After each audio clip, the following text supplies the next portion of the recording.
Alrighty, y'all. What's up? Angron's calmest son. And today, I think I was gonna do something really cool and creative and fun that's never been done on 40K YouTube, but unfortunately, you're on my channel, so of course, we're gonna have to dumb it down, if you will, and we're gonna do some hot takes. So this was happening again, maybe 3 a.m. I was struggling to sleep as per usual, and I was like, man, I have a lot of thoughts, and I feel like I should probably get them onto YouTube to talk to people about my Warhammer hot takes. Now, bear in mind, some of them are going to be rather cold, but we're going to progress. So we're going to start at level 1 right now.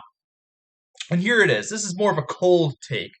Most fans need to read more. It is so.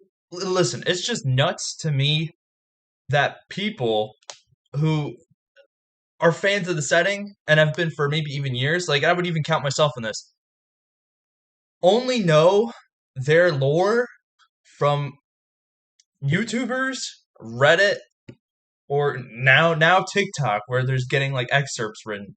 I think again, I've been saying this, really cool to sort of get introduced to something, really detrimental to only rely on that because people make shit up all the time and people will talk out of their ass just to prove a point and to make it seem like they know what they're talking about. I myself have done this, man. Like if I have gaps in my knowledge, I'm just going to try to go off other excerpts and try to piece together stuff. But that's not effective and don't let people do that. I've tried not to do that. I have done it though, and I'm not exactly very happy about that. So yes, level 1, more of a cold take. More people should read. Super cold here. Now we're going to level 2. Level 2 is more, we're getting into like, the stove is kind of hot territory. You can touch it for a second or two and it won't burn you. Ready? Plot armor is okay. I really don't understand why. Well, I guess I do understand why, but I'm not of the same opinion as to why people complain about, let's say, characters like Gilliman or Abaddon or Lucius. Lucius is a huge one. So when Lucius dies and comes back, plot armor, this is whack, this is crazy. No, there's a reason for it. One, it's not like a blessing, it's a curse. Lucius gets cursed. Whoever kills him and takes satisfaction that, yes, he takes their body, but their soul is still present in his armor, constantly ridiculing him and causing him great psychological discomfort. The dude is not, blessed. And there's a reason why the plot armor works for these characters that I mentioned. It wouldn't be interesting if Lucius had just died the first time during the heresy. You wouldn't be hating him, and he wouldn't be appealing because you wouldn't be checking into his stories to see if he's still a piece of shit who's getting absolutely clowned on in the setting. You wouldn't be doing that if he didn't keep coming back. And I can get why people would complain because, oh, it's cheapening the value of life and, you know, but Connor, it's ridiculous. He shouldn't be coming back. Other characters, how did he come back in a Necron? Chaos gods don't have to apply, they don't have to follow rules. There is no rule saying that if the person doesn't take satisfaction, then Lucius can't come back. If Shadowkin killed Lucius, which he did, Slanesh is still going to bring him back because it's funny, right? And it makes the characters appealing. Abaddon's not going to get usurped or overthrown as the new War Master of Chaos because he's obviously positioned himself extremely well to be the only character, in my opinion, to actually use Chaos and not be 100% slave to it. Okay, there are other characters who do that, but he is not one of them either. And Gilliman, when Gilliman gets like absolutely murked by Godblight or by Fulgrim, the story and the setting would have imploded on itself if the only Primarch who's actually capable of leading, from a logistical standpoint and from an administrative standpoint, leading the Imperium, if he were to just actually just go, oh, sorry guys, I'm dead, that would be fucking ridiculous, and that wouldn't be appealing to the reader. Maybe to some people, if we're going super ultra grimdark, where humanity is now literally just fighting for scraps. Sure, that would be really appealing, maybe as an end game, end of world scenario. But we're not in that, and that wouldn't sell, so it's not going to happen. So yes, plot armor is okay in some instances. In some instances, yes, I think it's kind of bullshit and it's not very fun. But 60, it's like a 60-40 split, okay? 60% of the time, plot armor works and it actually makes a character much more appealing and much more interesting because, if Random Guardsman number 7 could absolutely decimate a Chaos Space Marine and, like, throw him over a trench and just use a lasgun and go boom, boom, boom, boom. Yeah, that's not really realistic, but it's cool. But if it happens too much, then I'm gonna complain and I'm gonna bitch him out and I'm gonna say, no, this is ridiculous and this shouldn't be happening. He should be fodder. So, All right, and we're still on level 2. Primarchs shouldn't be returning. I'm conflicted about this, but it is a really consistent belief of mine that I don't really enjoy most of the Primarchs returning. I enjoyed when the Lion returned because I like the Dark Angels, but I don't think we should be gearing up for some weird Avengers Endgame where all the Chaos Primarchs come back, or the Traitor Primarchs, and now all the Loyalists are coming back. I think in instances like this, they shouldn't be coming back at all. You get what I mean? Let's take Corvus Corax. Corvus Corax is basically an independent agent from the Imperium. He's a wholly neutral party at this rate who's just causing terror.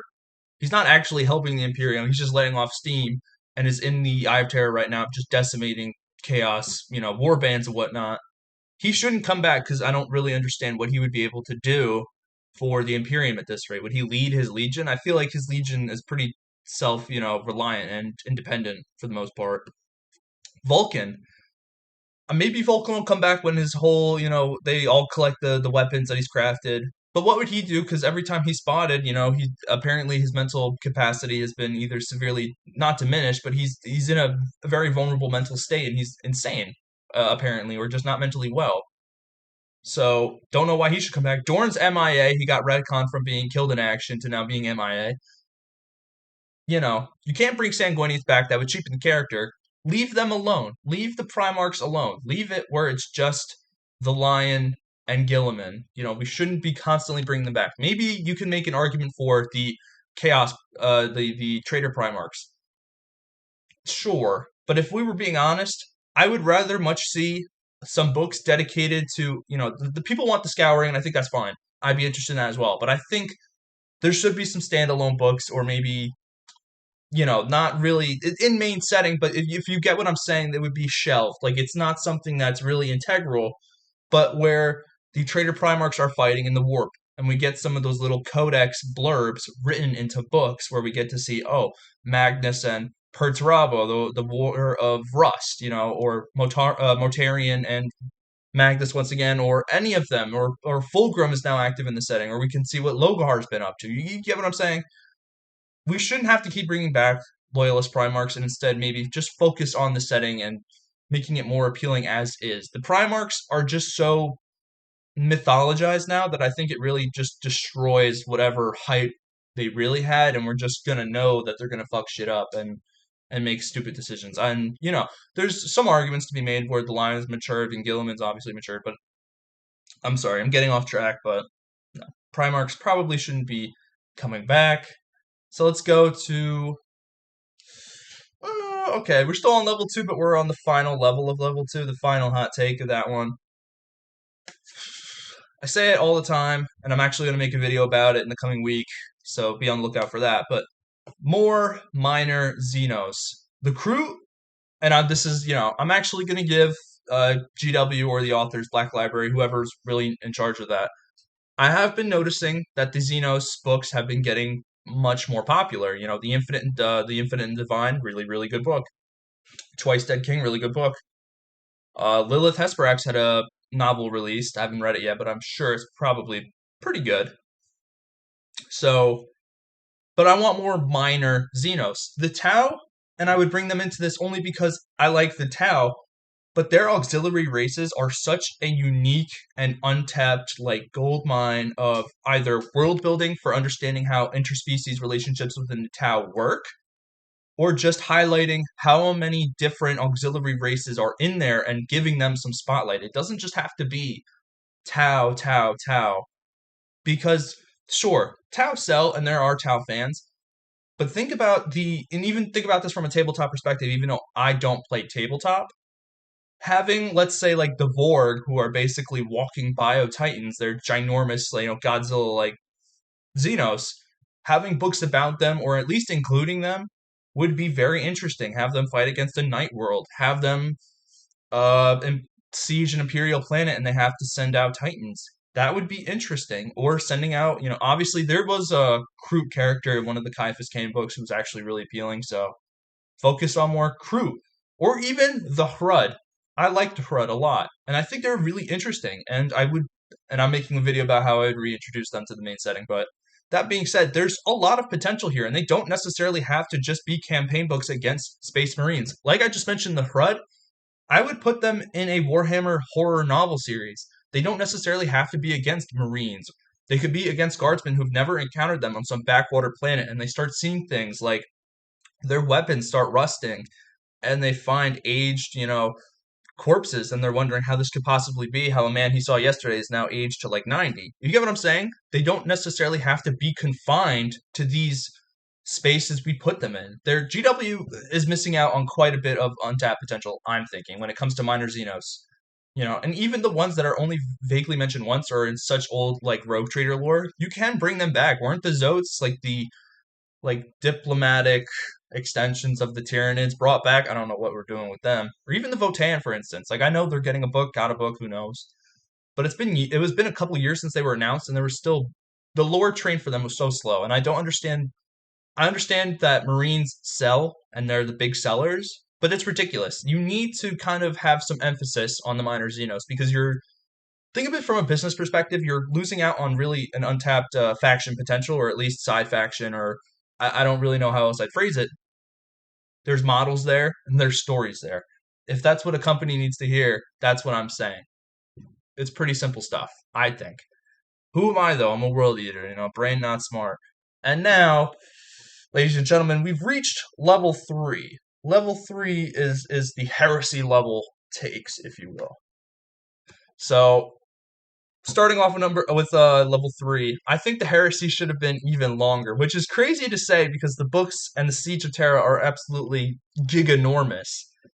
But I don't think enough books were covered about how it was affecting the system as a whole, and I think we could have done a little bit more books, just a little, of understanding that. Yeah, I know that's a disgusting thing to say too, considering I'm trying to read through the heresy and I'm kind of burnt out, but it's fine.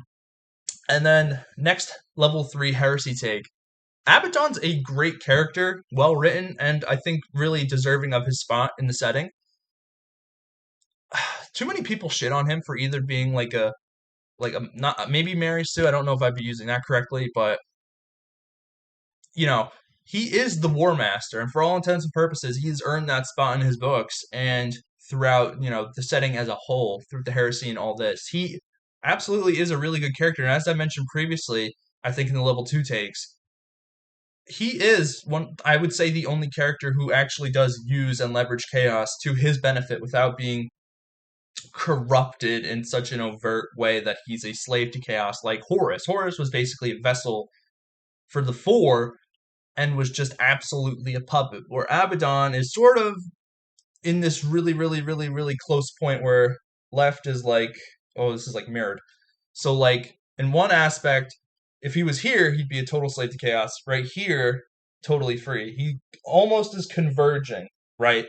So he really does leverage the Four to get their gifts and to get their protection and whatnot to lead the Black Legion. I think he's a great character, and I do understand why people shit on him, but I think people also need to maybe go either read his books or at least read like a free trial of some of them and see if they're interested in Abaddon, or even read some of the heresy, honestly. Because he's great. He's a really good character, and I like him. And here we go with level 3. Even though I made a video on this, I think it's important because a lot of people like to talk about it online. Clonegrim sucks. I really don't like Clonegrim. I don't like what he represents, and I don't like how people haven't let go of him. Clonegrim will not be coming back. He will not be in a few. Well, okay, maybe he will, maybe he won't. I don't know the relationship with the author and Black Library right now. I'm not privy to any of that. But for the foreseeable future, if I were to really be accurate and guess, Clonegrim was a plot device that probably will not be brought back because he's in stasis within Trezin's gallery. There's no way, and there is a way because it's Warhammer, and if GW wants money, they make money. You get what I'm saying? Clone Grim really just kind of dramatically propped up like people's expectations of the setting as a whole. And if Fabius can do this, maybe he can bring back, ooh, Ferris or this or Horus when he did clone them, but they lacked that Primarch essence. And then people think that, oh, Fulgrim, Clone Grim was going to be a, loyalist. He could have come back and he could have done this and that. All fine to headcanon and make fan fiction about. Not going to happen, one, because if you've read the book, it's really kind of heavily implied that this clone was falling to chaos even faster than the original one because he was making the same mistakes, even though he had the same genetic material and genetic memories of Lair and what happened and all this, and he was still doing everything that was wrong. And people take these scenes and whatnot that, oh, he could be loyal, could be this. No, Clone Grim was really cool in a one-off isolated book, but after that, it's people have killed it, brought it back, and just need to let go of Clone Grim. I'm sorry. It was really cool, but he sucks. What he represents kind of sucks because people get really, really, really enticed and all that, and it's not good. It's good in the sense that I really liked Clone Grim as a character, but then people just kept making these theories and, oh, he needs to come back, he needs to do this and this and this. He cannot come back. He's in stasis, he's frozen in time forever.